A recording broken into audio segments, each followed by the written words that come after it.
We are excited to welcome you all to this April ASCCT webinar. My name is Christy Sullivan.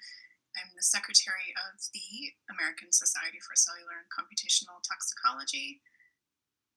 We present these webinars jointly with the European Society for Toxicology in Vitro. I would like to encourage you to visit both of our websites to find out more about our organizations and become a member to support programs like this webinar series. The webinar is recorded, and the recording will be posted on the ASCCT website webinar archive a few days from now. In the webinar platform, you can ask questions of each of the presenters using the Q&A feature at the toolbar at the bottom of your screen. There will be a Q&A period after each presentation is finished. You can add your questions at any time for the speakers, and then other participants can also see and vote for questions they want to hear the answer to. We've also enabled closed captions, and you can turn them on or off in the toolbar as you like. And finally, we're glad you're joining us. Please say hello in the chat and let us know where you're joining us from. So just a couple of quick announcements. You have a couple days left for early bird registration for the ESTIV conference, which is going to be in Prague from the 3rd through the 6th of June. So we hope you will go to their website and check that out. You also have a few days to submit session proposals and continuing education proposals for the ASCCT annual meeting. That's going to be in October in North Carolina. So go check that out as well.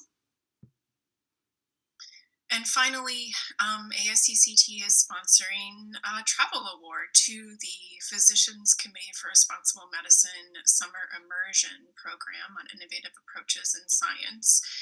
This is going to be in May in Washington, D.C., and it's geared towards undergraduate, graduate, and early career scientists who are interested in new approaches in human-based non-animal methods.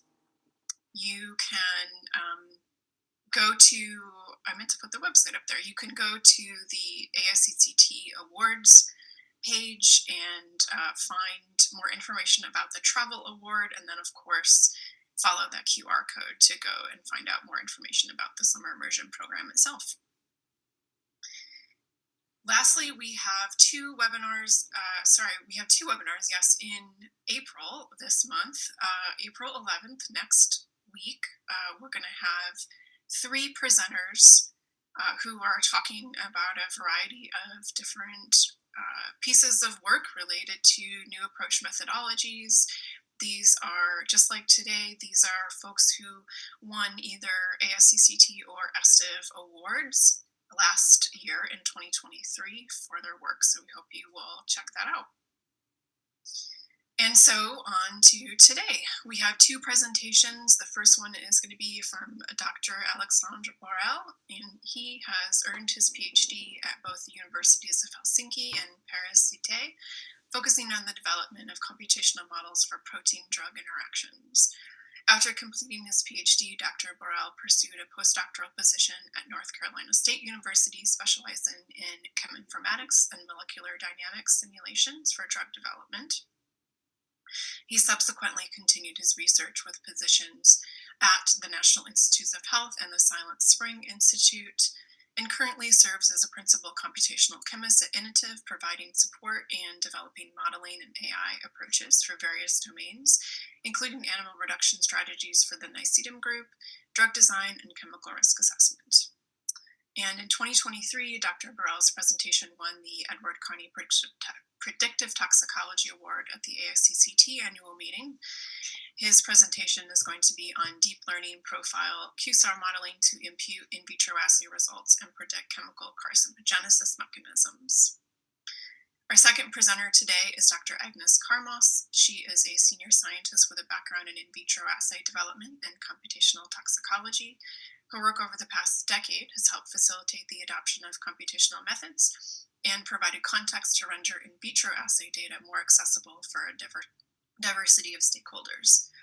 Currently, Dr. Karmaus' role at Syngenta focuses on leveraging NAMs in toxicology for integration in chemical assessments within North America. In 2023, Dr. Karmaus' presentation won a Best Poster Award at the ASCCT annual meeting. So I will, with that, go ahead and turn the floor over to you, Alexandre. Yes, thank you.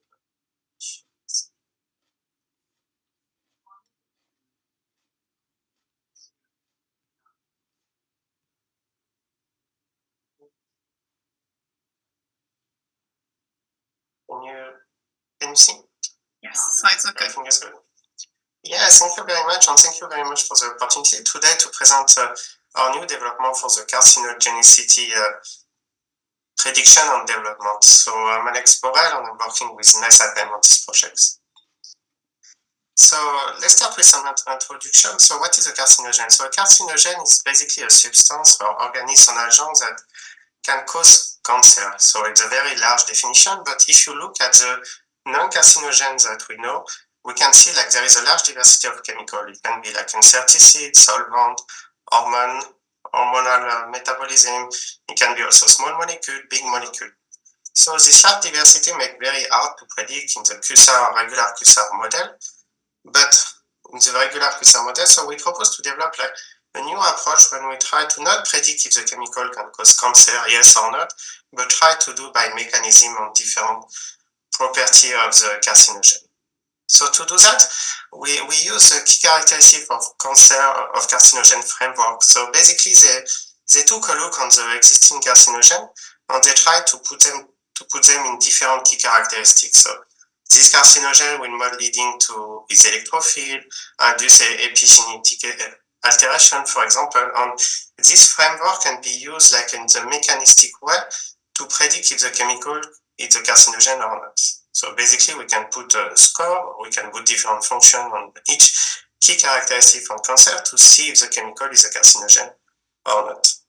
So what is interesting also with this framework, it is this link, kind of link with the hallmark of cancer. It's the same philosophy behind. One is looking at the chemical, and the other one is looking at the cell. So basically, the hallmark of cancer is a set of 10 properties, 10 hallmarks that are characterizing, like if the cell is becoming or is carcinogen, is cancer. So it includes genetic instability, inflammation, for example.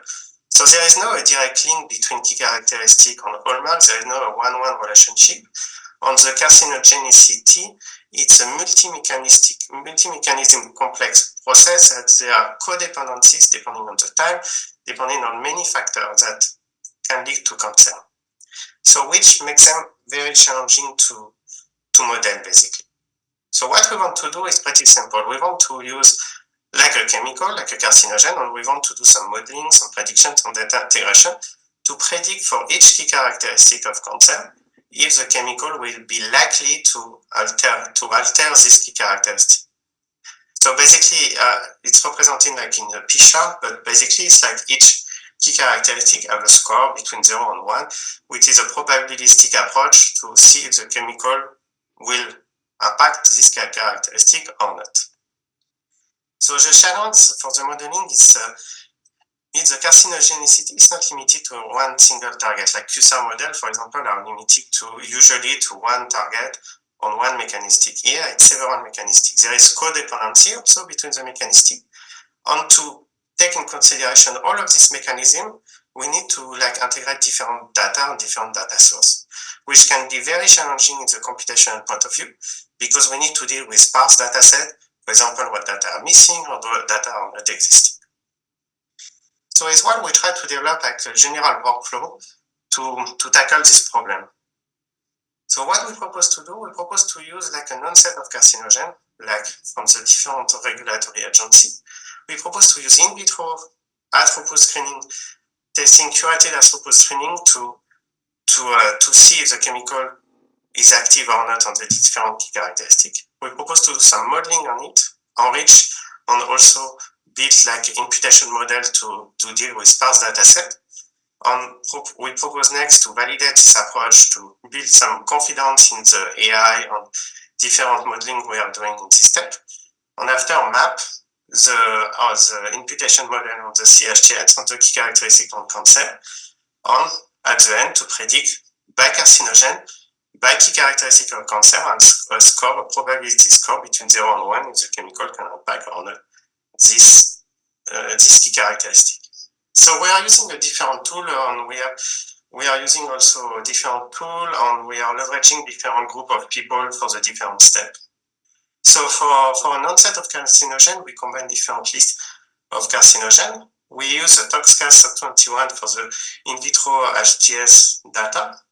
We enrich using AI, different AI approach, and using also BioBricks, that is a bioinformatics repository. We build confidence by going back to the literature using abstract R on the PMI score. We have a working group of 20 people that are working to remap all of the assay, including Tox21, to map and to remap to the CHTS assay data. And after, we build the scoring using ToxSpy. So if I break down the different steps of this project, so first, we built a set of carcinogens. So to do that, what we did, we aggregate some collection of carcinogens from different authoritative agencies. We put, for example, from EPA, Office of Pesticide, EPA California, and also YARC for WHO. So at the end, we have a set of 700, 800 chemicals that are non-carcinogen and with good overlap with the different data set. And we have a coverage in the Toxicast-21, the in vitro data on the assay result, with 500. So we have also a set on non-carcinogen that is mostly coming from two different leads that we are not really using for validation because we don't have all of the confidence that we should have on this non-carcinogen. So next, we are using the Toxcat on the Tox21 program, which is a set of 9,000 chemicals tested on 2,000 assays. So it's a collaborative effort with different American agencies and have like a good number of assays that we can work in or tested on a very good number of chemicals too. So, and also we have, is why we are using this CHTS data, we have a mapping of the key characteristic of cancer for the different assays. So for example, for the key characteristic 2, we have like 17 assay map from the Tox21 Toxcast. So basically, if we have the activity of the 17 assay, we can have like kind of a profile of the chemical for the DNA damage response, for example. So the problem we have in terms of modeling and working on this assay, it's the data is very sparse on the way the Toxcast and the Tox21 were built. They were not tested all of the 9,000 chemicals on the 2,000 assays, but they were testing like a set of chemicals. So basically here I show you like the different assays with the different assay with the different chemical. And in purple you have the chemical on the assays that have data that we have a record. And here we have in blue like a huge amount of potential data that we don't have any information. So what we propose to do? We propose to do some imputation on that. So if we dig a little bit more in the Toxcat and the Tox21, so I put you here is the number of value of ASCCT record for the Tox21 Toxcast. The percentage of data to impute by assay is the percentage of data missing for the different assay, and you have the missing value on the existing value, and the number of value are reported in millions. So you can see there is different level in the Toxcat and the Tox21 depending on how much data you put, on how much assay you put in the system, on how much like imputation you want to do. So for example, there is the first level where we are only less than 50% of the data to impute. So more we are increasing the number of the number of assay we are including and the percentage of data to impute by assay. You can see you are increasing the blue and you are increasing the number of data you want to impute. So based on that, what we did, we put the molecular descriptor like a classic QSAR modeling, and we tried to build like imputation on that, iterative imputation on that, and we tried to do that in regression. So what we found, so So first I put the different performances using the R square. So the R square is basically a performance criteria, where 0 is like random model, and 1 is a perfect model. So we want we want to be the closest possible to 1. So we try 9 different machine learning. So we try classic machine learning like Bayesian, decision tree, gradient boosting. We try also some ensemble modeling, extra tree, LGBM, random forest in ensemble, where it's basically built like many models together and put them together. And we try also some deep learning, like multitask learning, deep learning, and generative adversarial network gain approach. So the performances are reported of 20% of the data by assay that are randomly imputed, and each performance is an average of 10 different runs. And we are using, for the hyperparameterization of the different parameters, we are using the Bayesian model on the optimization of the R square. So what we can see, we are using like the HPC, like the high computing system from the NIHS, where each run is around 100 CPU and 100 gigabyte of memory. And depending on the model, we have between 1 and 50 hours of computation by run. On each bar here is like an average of 10 different runs. So what we can see is that basically the ensemble model are performing better than the other different model, which can be explained by the way, because the data we are using in vitro data are very unbalanced and very inactive, and the way the ensemble model is working by doing several modeling and several resampling is probably why the ensemble model are giving the best performances. So the best model is the extra tree regressor. So based on that, so what we can say about this performance, and how can we build confidence on this prediction, and can we explain why we are not like, why we have 0.6 in terms of R square and we don't have 1. So if we take a look, there is 2 factors that influence the quality of the performance. There is the unbalanced cell, there is mostly inactive chemical by assay, and also the quantity of data to impute. So here you have the number of inactive chemicals by assay, and here the number of data to impute. And you can see less number of inactive and less data to impute, we have the best performances coming here. But when we increase up on both sides, we are dropping the R square. But where I want to make the point, if we look at the different level of the imputation included in the Toxicology, we can see we don't have really a decrease of the performances when we are imputing more than 92% of the data, which is kind of surprising. And if we look at the data included at the first level at 50% of the data to impute, and we look at the performances by assay, on average by assay, we have a R square of 0.48. And if we do the same thing using the level of the H-throughput Tox21 Toxcas at 92% of the data to impute, we increase the R square by 0.10, which is like a relatively high increase. So the point I want to make here is like bringing, instead of like classic QSAR model where we are only using molecular descriptor, bringing like biological data on other activity from other assay in the model can really increase the performances. Mixing at the same time a molecular descriptor with biological data can really have an impact in the performances. So can we go deeper in this approach, or can we include some other data? So it's what we propose here. So we are starting working on this approach on this project, but what we try to do is to use the data, in vitro data to impute, to use a molecular descriptor, and to combine with another set of biological data. So to do that, we are using the BioBricks. So BioBricks is a bioinformatic data registry where it's completely free, it's online, you can connect. There is also a resource on YouTube that explains you how to use it.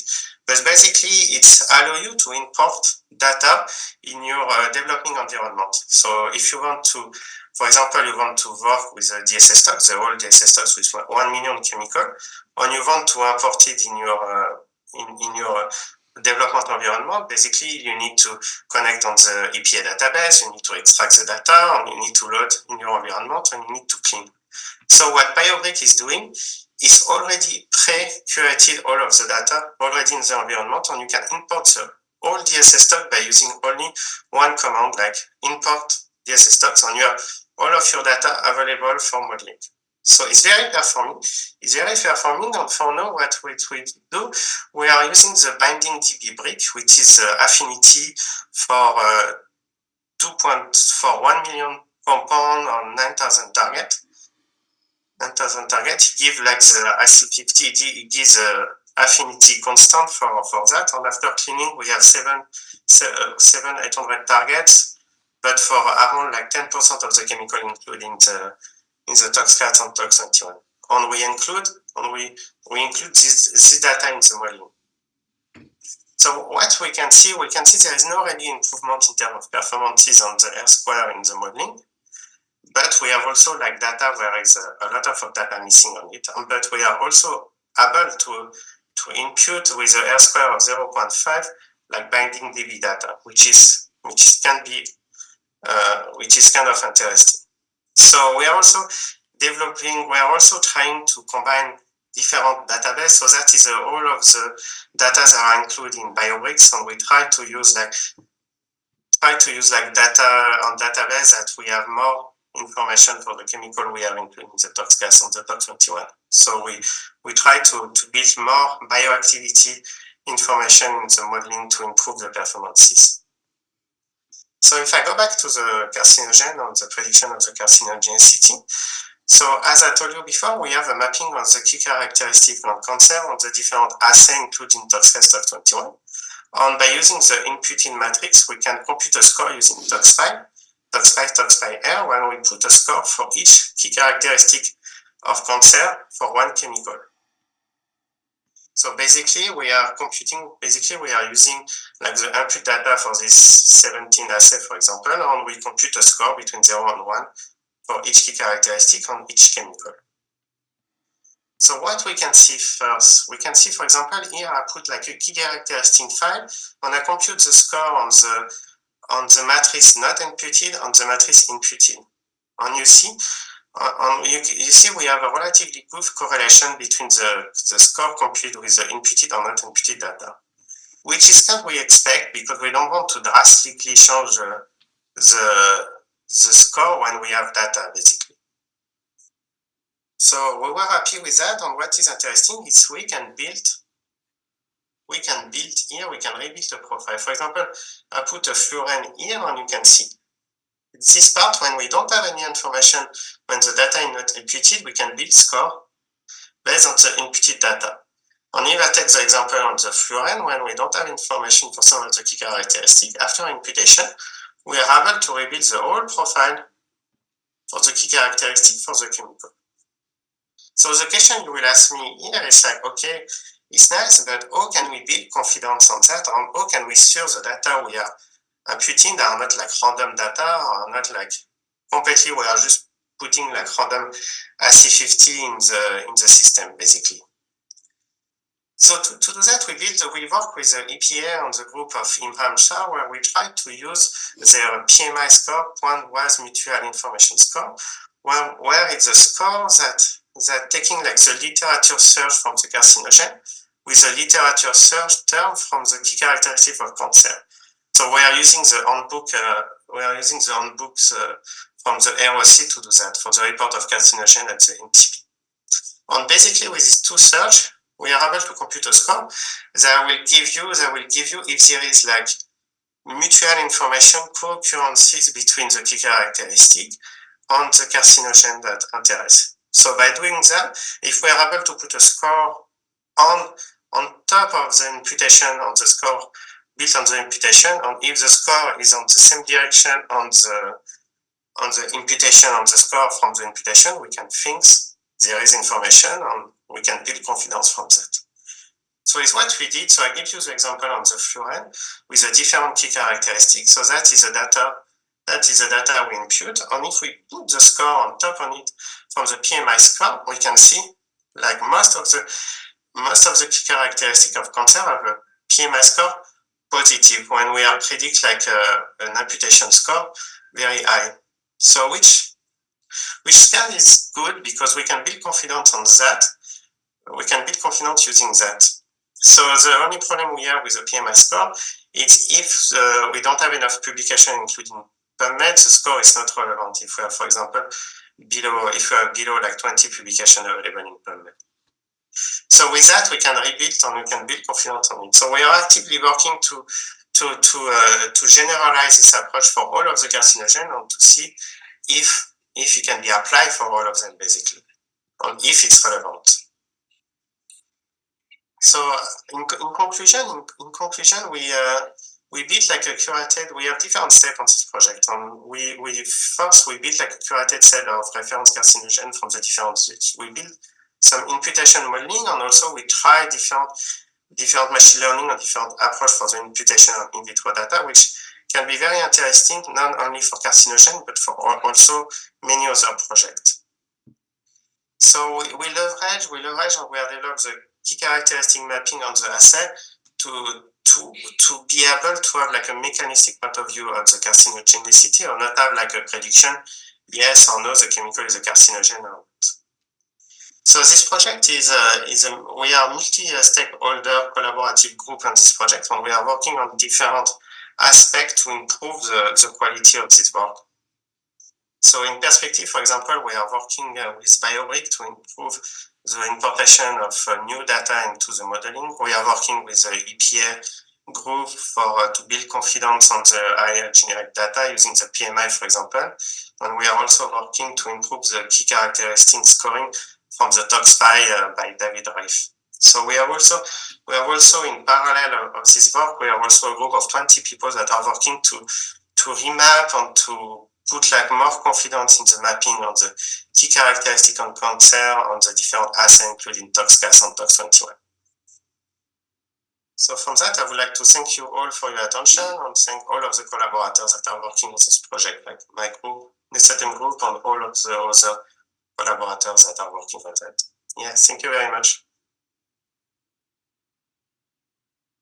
Thank you, Alex. That was a great overview of a really interesting approach to modeling for carcinogenesis. I like the idea of mixing those mechanistic characteristics.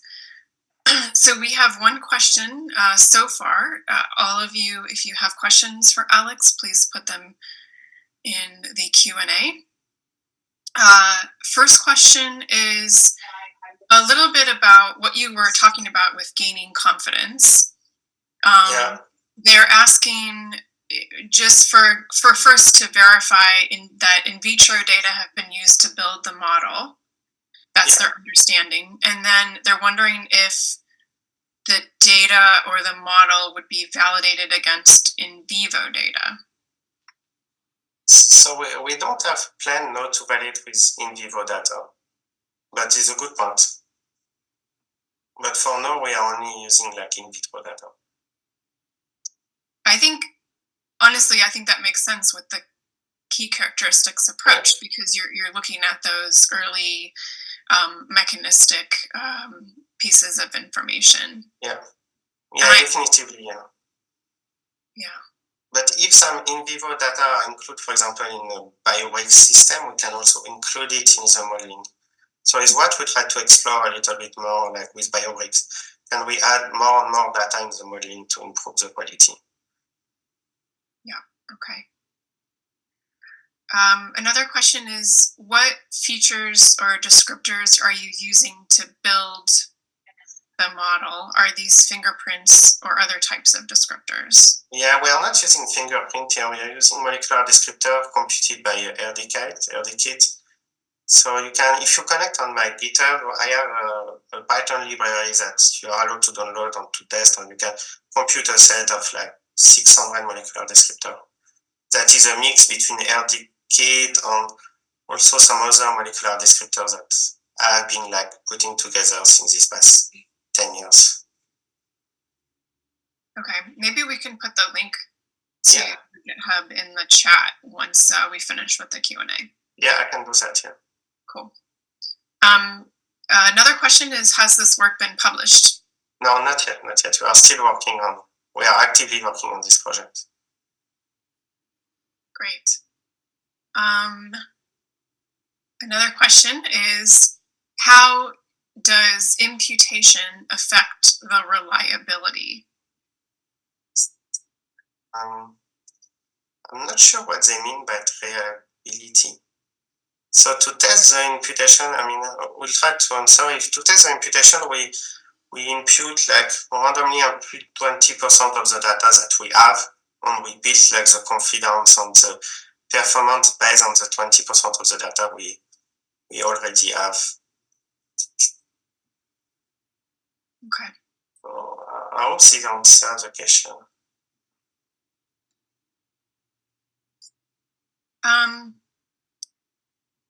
There's another question about human relevance of the outcomes. Can you say anything about, I know a lot of the in vitro data maybe is coming from human cells, or is there an index for translatability of cross-species predictions? Yeah, we don't have that, but we are actively working on the mapping of the assay on the key characteristics of cancer. And for example, in the new version, we will be including like a tier system where we put like confidence in the mapping. So we don't have direct link with a human, but we are, some of the assays are linked with a human cell, but we don't have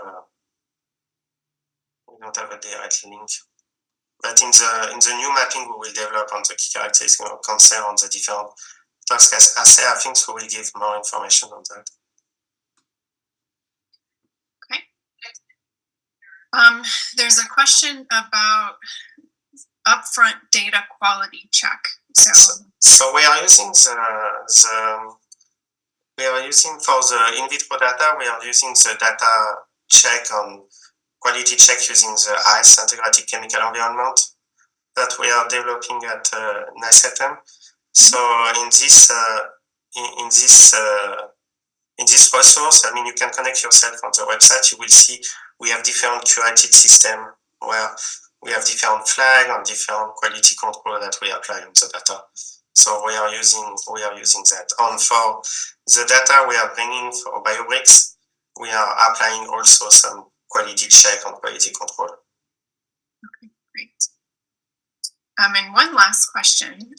What is the sensitivity and specificity of the model approach? I wonder if you've even calculated that, because it's kind of a different approach than just predicting one endpoint, right? Yeah, we cannot compute sensitivity, specificity, because we are not in the classification modeling, we are on regression. So we have the R-square, and we have also 10 different performance criteria that I don't put on the slides that we are checking. Okay, great, thank you.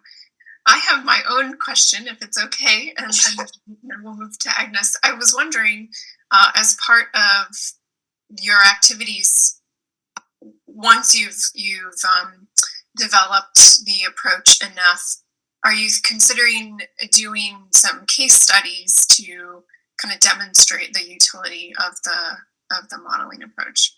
Yeah, that would be the best things to do after. We are still developing the modeling, but after, we want to have like case study. So we are working close with some group that are looking at carcinogen currently and trying to evaluate carcinogen. So I'm hoping we will have some case study after.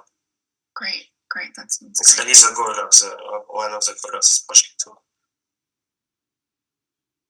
Okay. Well, thank you again, Alex, for your presentation, and thank you very much. Thank you all for your questions. We're going to move now to Dr. Karmaus's presentation.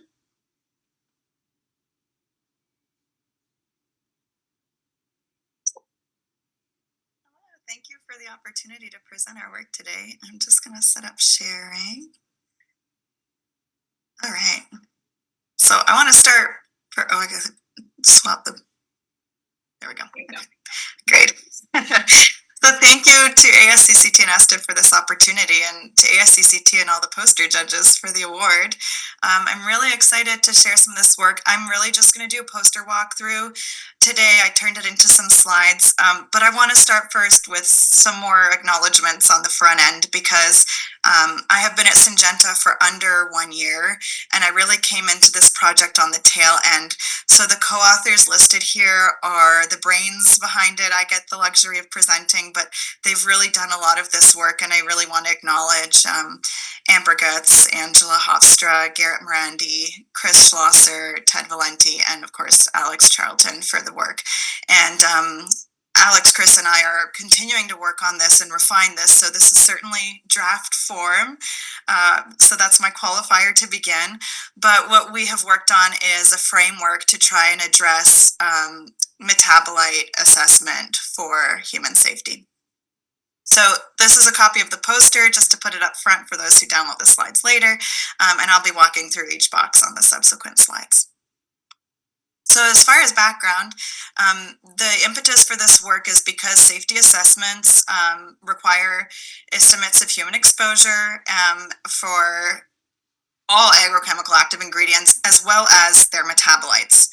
And the current approaches for establishing toxicological reference values for metabolites rely on grouping, which is limited in terms of the application of read across. It's challenging for predicting reference doses, and it can be pretty time intensive and low throughput, especially with the diversity of metabolites for some compounds. So this approach that we're trying to build here is really trying to integrate the NAMs, new approach methodologies, to allow for targeted testing, relevant to human testing, and really to reduce our animal use in this space for conducting those costly and time-intensive animal studies. So let's talk about the complexity of metabolite assessment. So metabolism studies are often done at the end of the research and development continuum in agrochemical space, and we consider mammalian, plant, and environmental metabolism. This can yield in a lot of metabolites with quite diverse complexity. So as an example, this figure is from our poster, and it shows the plant metabolism pathway in green on the left. The orange in the middle shows rat metabolism, and soil degradation on the right in blue. And you can see that there's quite a lot of metabolites, often completely different chemical structures. At the bottom of the orange, you can see a big, large molecule with complex side chains as opposed to really simple ones on the far, far, far left of plant metabolism. And they all would have to have their own safety assessment conducted. Even with grouping, you would result in a lot of different groups, a lot of different studies that would need to be followed up on. So with this in mind, the tiered framework proposal that we've come up with is to focus on a fit-for-purpose, stepwise tiered approach. We can focus on, A, integrating NAMs so that we're targeted, but B, to focus on a decision tree so that we're streamlining the process, leveraging in vitro and in silico data, and supporting the grouping based on biological perturbation, not just chemical structure. And so in the subsequent slides, I'm going to walk through what this framework looks like that takes upon those principles.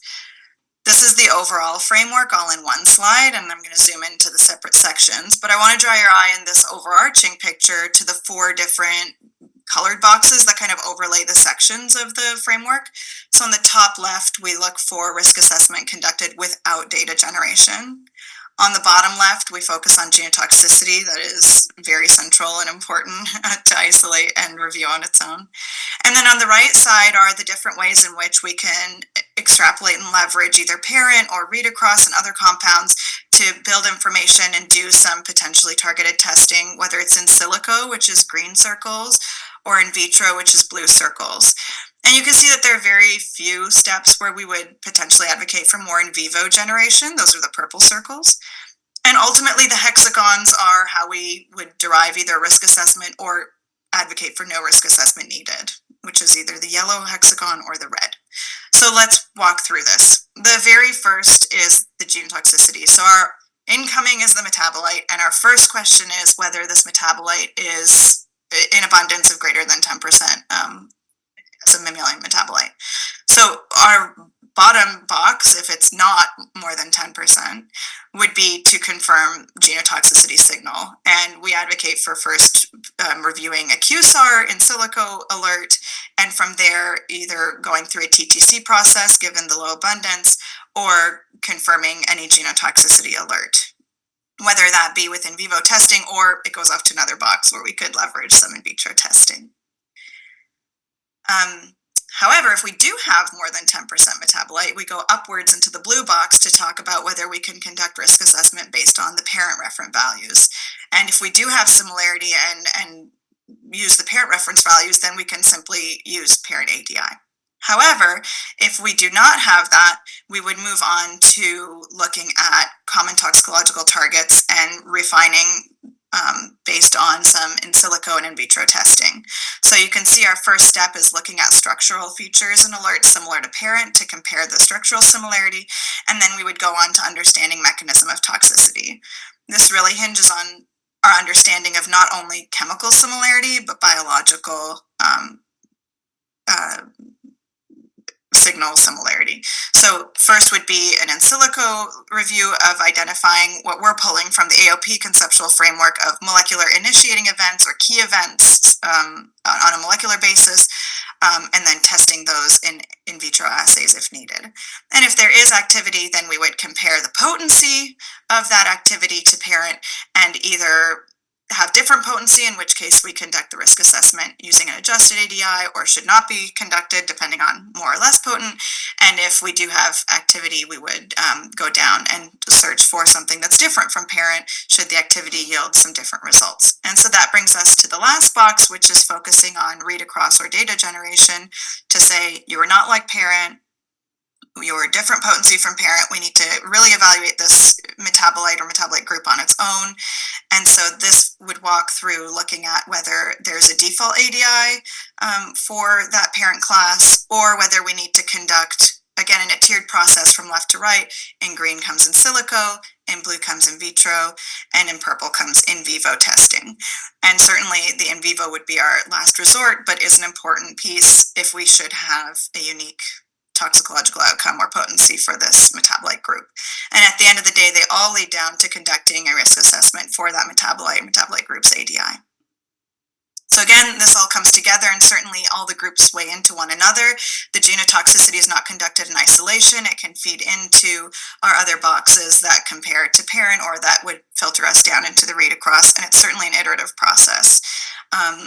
I welcome any feedback. We are certainly still working on this. As I said, it's a draft framework so far, but we're really trying to account for when we would need to do testing, when we would not need to do testing, and building a weight of evidence approach using alternatives.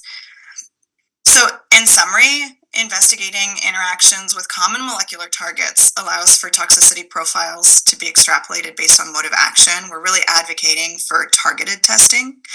Our framework integrates multiple levels and different types of NAMs in a tiered framework so that you can walk through it, make yes/no decisions, have a reproducible workflow. And we're advocating for use of multiple tools and multiple NAMs, from toxicogenomics to high content, whatever is appropriate in this fit for purpose application.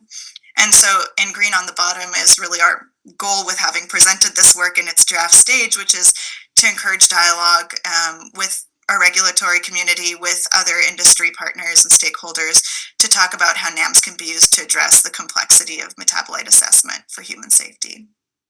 And with that, I'll stop and take any questions, and thank you again for the time to briefly share a poster in presentation form and talk about the work we're trying to do for metabolite assessment. Thank you. Thanks, Agnes. This is really great. We have a question already. Everyone, please do add your questions to the Q&A. Do you ever consider potential downstream metabolites from the identified component? So we would have mapped out the metabolites from, as I showed in the one slide with the complexity, there are certainly daughters and granddaughters within those metabolite assessments that are done, and all of them would be included in the grouping and in the review. Okay, wait, I see there's a question that's popped up in the chat, which yeah, we normally don't I'll read it out for everybody because they can't see it. When you say that metabolite is 10% of the parent, is this from in vivo or in vitro studies? Let's pull that one first, and then we'll go to. Okay. Yeah, it's from in vivo. Okay. And they are guessing some metabolites are very quickly cleared from mammals. Should we assess Cmax? Sure. So there's a lot of TK studies that also go on in order to identify not only the in vivo 10% that we've used as our input criterion, but also, as I showed, from soil degradation and from plant metabolism. So those could also be considered. But as far as a human safety assessment, we are taking in vivo data to ensure that metabolites relevant to human exposure would be considered in that framework. Right. Hopefully that answers the question. Okay, a couple of other congratulations on a very good, clear presentation, multiple folks. Let's pull these questions one by one. So, of course, once you've ruled out genotoxicity, it's more of a comment that you can use other TTC values for risk assessment. I would hope so, yeah. Thank you. Do you have recommendations for how this could be adopted at the screening level? For example, prior to AI registration data being available for a novel parent chemical or chemical class? Sure. I think in applying this for novel AIs, we would want to be a little more broad, because you don't have information like for metabolite where you can compare it and anchor it against a parent with a known toxicity or having had more data. If you're coming in with a compound that's not related to anything, then you're really doing a pure read across to try and extrapolate across other compounds to inform upon your new chemistry, as opposed to being able to anchor it to a parent that has a lot of research or has a lot of R&D data already to drive some of that mechanistic insight. So you don't have the luxury of being quite as fit for purpose in terms of focused on a mechanism of toxicity. But I do think we can build frameworks to drive AIs through a testing paradigm that allows for more in silico and in vitro testing to build that information. Hopefully that answers Britt's question. Yeah, I mean, maybe it kind of alludes to a question that I had, which is when kind of looking at that overall framework and you have the in vitro pieces and you're talking about kind of a fit for purpose, deciding on all of the different potential approaches, right? How do you gauge which approaches you use in which scenarios, and determine which in vitro assays or which sort of... I deliberately glossed over that because we had a lot of conversation about, do we say what tool we would advocate for or which one is the best way to go about this series of testing? And the answer is, depending on your chemical and depending on the toxicity that you observe or is of concern, you would go in really different directions. And so we deliberately say, conceptually, identify, if possible, an in silico approach first, but depending on what that endpoint is, that tool will vary, and the algorithm that's most effective will vary, and the in vitro assay you use, or the cell line, is it liver, is it kidney, is it skin, will vary. So I think that's where this fit for purpose really is the underlying concept, in terms of being able to articulate and substantiate why you would use certain assays in certain challenge situations. So different challenges need different answers. You can still walk through the same decision tree and yield results to say, is it like the parent? But what the parent does will vary. And so I think we need to allow some flexibility and leverage our scientific thinking to ensure we're choosing the right assays, instead of saying you must use this tool, which may not be appropriate in some scenarios. Yeah. A question about tools and criteria used to assess chemical similarity. Yeah, another one of the, so, I think a lot of historical similarity has been done strictly structural, and it varies in terms of what you identify as most similar based on what fingerprint you use. And that's its own, challenge.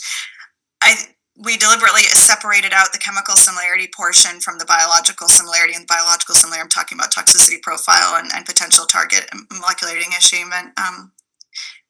And that's on purpose so that we can have both of them integrated in the framework, but allow for structural similarity to be the first driver, and then consider that biological to drive in at what we think is the appropriate molecular and targeted testing required for the metabolite in question.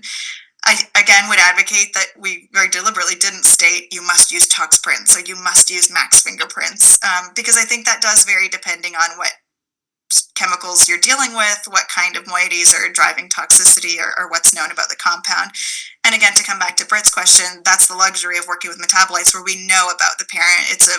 Especially in the agrochemical space, we've designed the AI, the active ingredient, to a very specific type of chemistry that you likely know about. And if it's a brand new active ingredient, at least the parent already has data, so you're going into it not entirely blind. Couple other questions. The first one, is it possible to predict the possible toxic metabolites from the parent? So I think by comparing against parent in that top right box where we talk about the potency is where you would drive towards that more toxic, less toxic, because first you would determine whether you have the same target, and then you're comparing the potency to say, are we more or less potent than the parent compound? Is that what you mean by also metabolite wonder toxic? if they're wondering if you can predict which metabolites will come from a particular parent. So the metabolites would already have been identified. Yeah. Sorry? I think they might be asking if you can predict what the metabolites would be from a particular parent. So I think the TK studies and some of the soil degradation and early in vivo studies that are testing to identify the metabolites would have yielded that. Right? So you would know what your metabolites are, but to determine which ones are toxic, that's why we're doing this assessment. But I think, is it also possible, without doing the in vivo assessment, to use a predictive model? I mean, there are predictive algorithms that do that.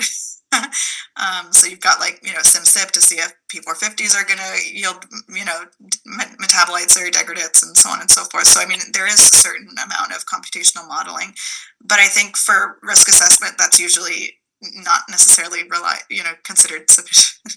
Right. Have to be verified. Okay. Here's an interesting one. How do you propose to use or apply experimental aspects of the soil degradation pathway of metabolites?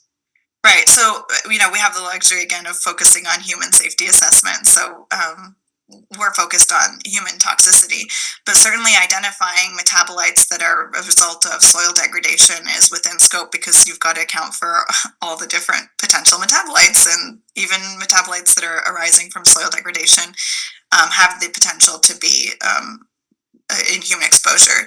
So part of the discussion there is to talk about whether our incoming question should focus on 10% in mammalian systems, or should we talk about, whether in what abundance or at what amount are we expecting human exposure to soil degradant.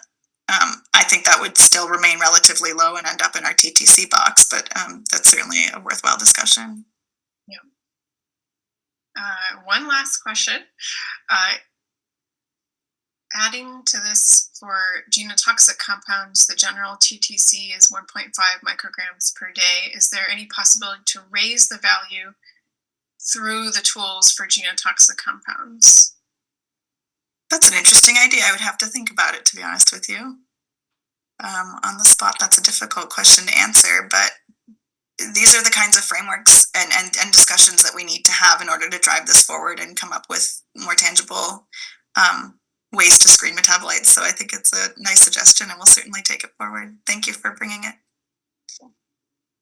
Okay, and then wondering, do you ever leverage structural activity data generated during the early stages of compound selection process, either to answer questions on metabolites or build QSAR models?